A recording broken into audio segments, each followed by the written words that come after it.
Happy Easter. Way to brave the elements. A heck of a Holy Week.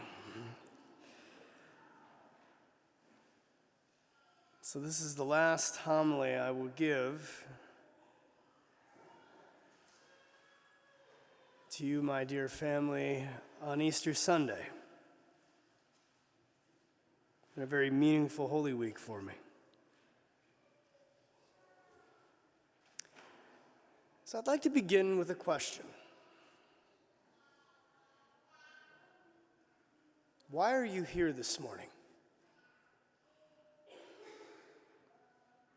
There's a lot of people across the globe who are Catholic by name that will not be. Why are we here? Well, maybe we say it's Easter Sunday, Father. That's why I'm here. Okay.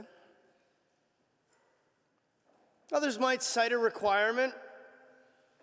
Need to receive communion on this Sunday to be Catholic. Fair enough. Many would argue, well, this is just how I was raised. And I don't disagree.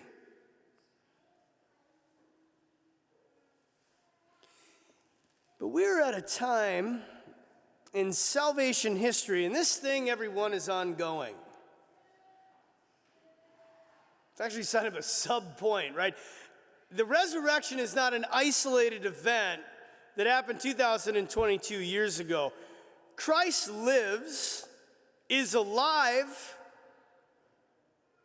and it is an ongoing timeline of salvation history. So this question of why we're here, I think, is the most significant question that at this point in salvation history we can be asking.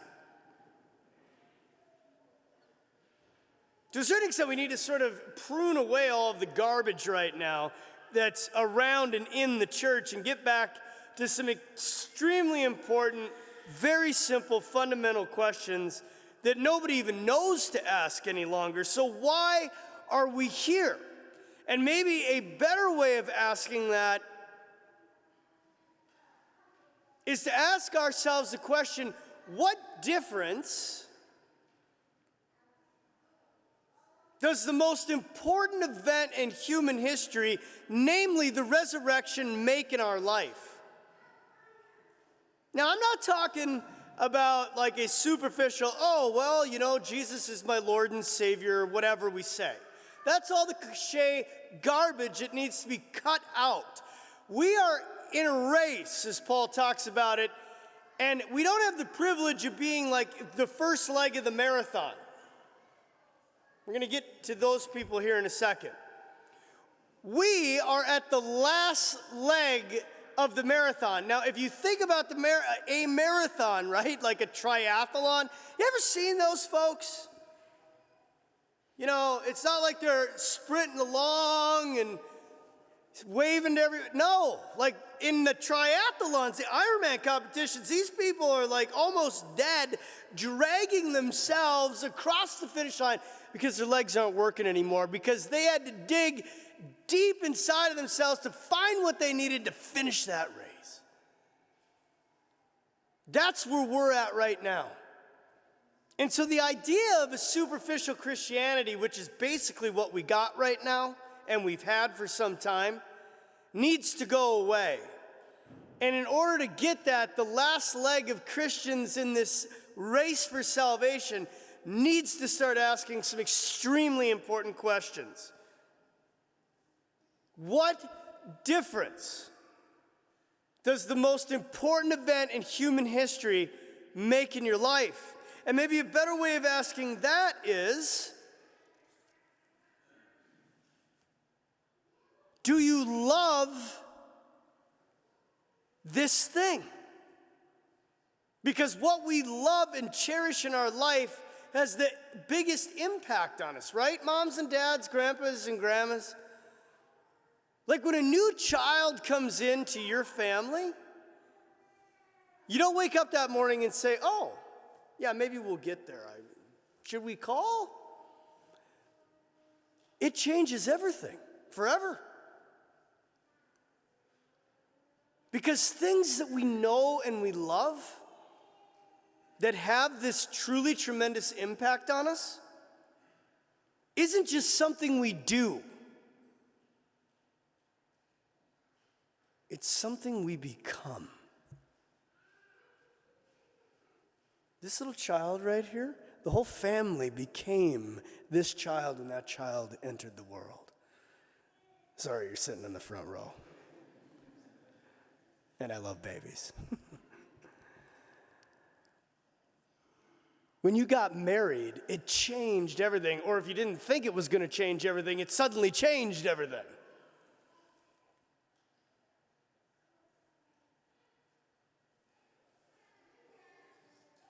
So if we consider our gospel passage as we move through these questions from two different perspectives,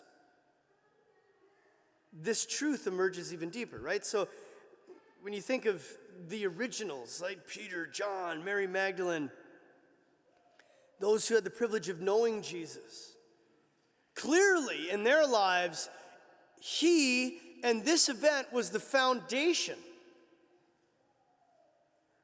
of the rest of their life. Right? The gospel states that Peter immediately with the other disciple went out and came to the tomb, and they both ran. Both the other disciple ran faster than Peter and arrived at the tomb first. They're like competing in the race. Said they didn't believe it, so it's not like we can make the excuse of like faith and stuff, because they knew him and saw him die and they struggled with it. So clearly faith is tough for everyone. But somehow they fanned it into a flame. But what if it read like modern Christians and the approach that the church sort of now takes? So Peter and the other disciple heard the news, but it was early in the morning, so they slept in. They figured they had time later in the week. They had other things that were more important to do that morning than go and see the tomb. When they got there, eventually it was empty, and they thought, great, we can just go on living any way we want, doing the same things we've already done. So they returned to their life as they knew it. And so I ask you, what difference in your life has Jesus made? Really? Because that fundamental answer is the absolute key to the world as we know it right now. What do I mean? Again, what we know and what we love, truly love, we place at the center of our heart. And it's not something we do, just as a reminder here, it's something we become. And so if the resurrection is the most important event in human history, which has seemingly been forgotten, we were watching news the other night, and they were doing interviews on the street asking young people why we call Good Friday good. No one knew, aside from one young woman. Now, we live in this bubble in North Dakota, right? If we haven't acknowledged that yet, we need to, because I've got many friends out on the coast, and it's not the same. Trust me. No one knows about the most important event that's ever happened. You want to know what they know about? When we bring up Catholic faith, what comes to mind in people's minds is the scandal, a bunch of stuffy old leaders that are totally out of touch with anyone, that are more concerned about finances than anything else, and a bunch of rules that mean nothing to them aside from limiting their freedom and are totally outdated, apparently, in the minds of people who don't understand them. So that's not working.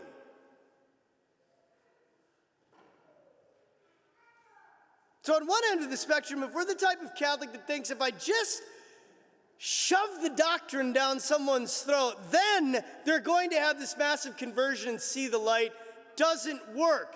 and it wasn't the approach of the apostles in the beginning, which is super important for us to pay attention to, because we're basically living in the same culture that they did. You got to remember, everyone, that the 3,000 people who were baptized in the Acts of the Apostles after the resurrection were the same people that crucified him. So how did that happen?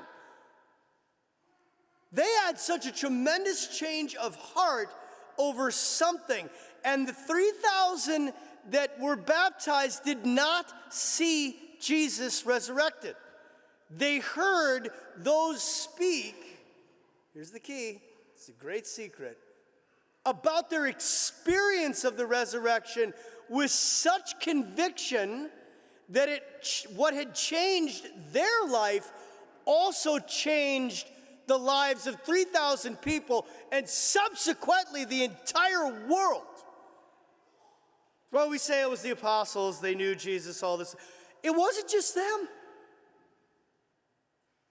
The people that heard them, then the people that heard the people that heard them, and for 1,000+ years afterwards, as this church was such a fire, marched into the world and changed it perpetually. That's what brings people in and back to the faith. And I dare say that not one of us is doing it. Now, I'm going to get to how this happens in a second, but what difference has your experience of the resurrected Lord made in your own life? And if people seen it, do they know it? Do they even know that you're a Christian? If the gospel of your life was written, how would it read? Because it's going to be read.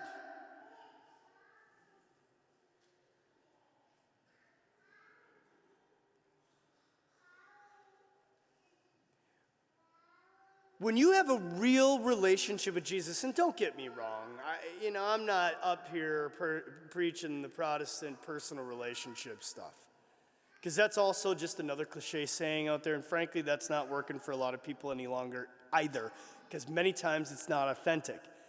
It's the same thing with the priest. If I get up here and I'm not authentic, you're going to feel it immediately, and we're also not talking about like some saintly, sinless life. As a matter of fact, it may be in your sin where this relationship is going to begin. And that is one heck of a powerful witness. And what the heck is he talking about? We're supposed to be holy. Peter gets to that tomb and subsequently goes on like a holy rampage to tell the world about the man he denied to his face, who was supposed to be his best friend, said he would die for him, took off, left him to die on the cross. This man forgave him. And so he's out telling the world about it.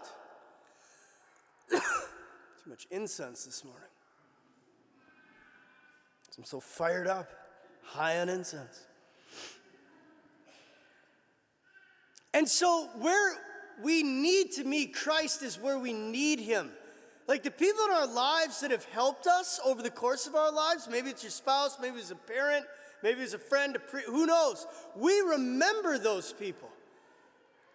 And Jesus, as I was praying in adoration over this, I felt him say, what you need to tell him is your experience of me.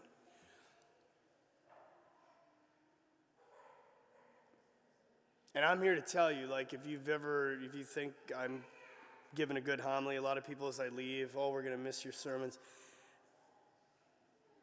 It's not something that I do, it's something I become.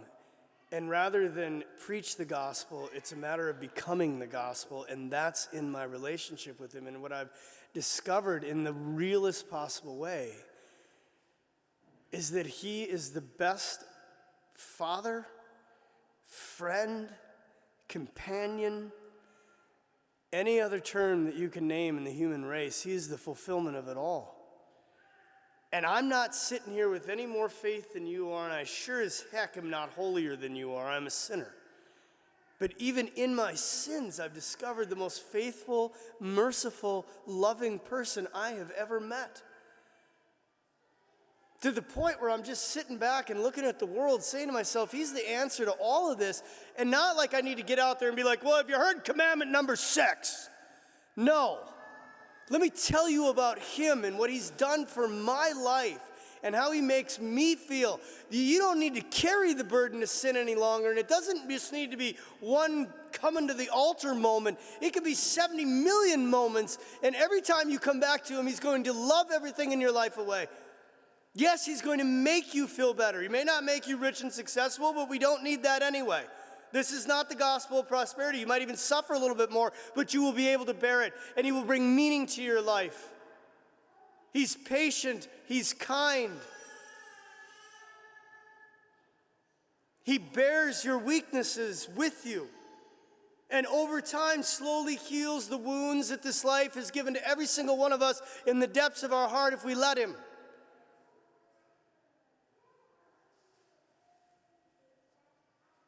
I'll make this into 4 hours because I could go on forever about him.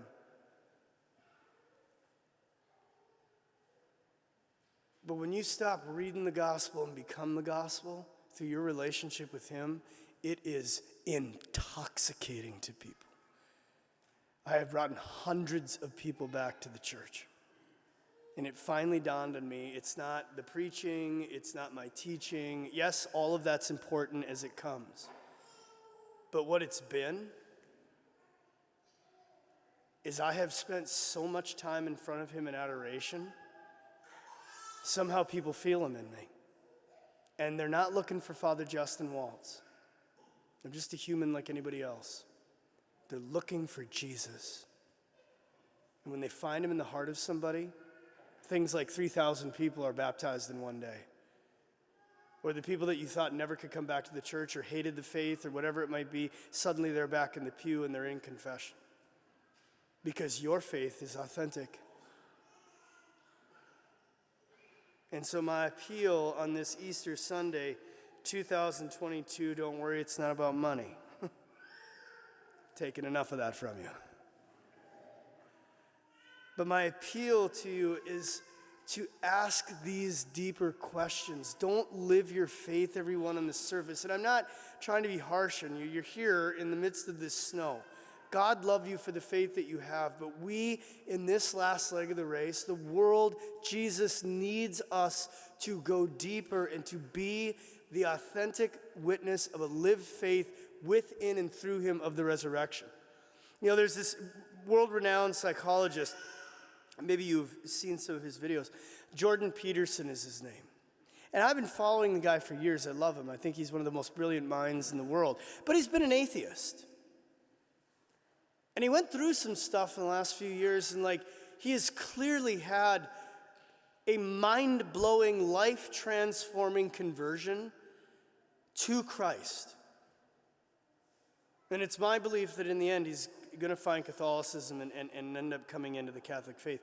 He can't even speak about this stuff, and he speaks about it on such a profound intellectual level, mingled with modern psychology now, that he's making sense out of faith and reason coming together in psychology, all these wonderful things, but he can't even speak about it any longer without getting choked up. He's so emotional about it because it's had such a profound impact on him. He doesn't appear to be an emotional man.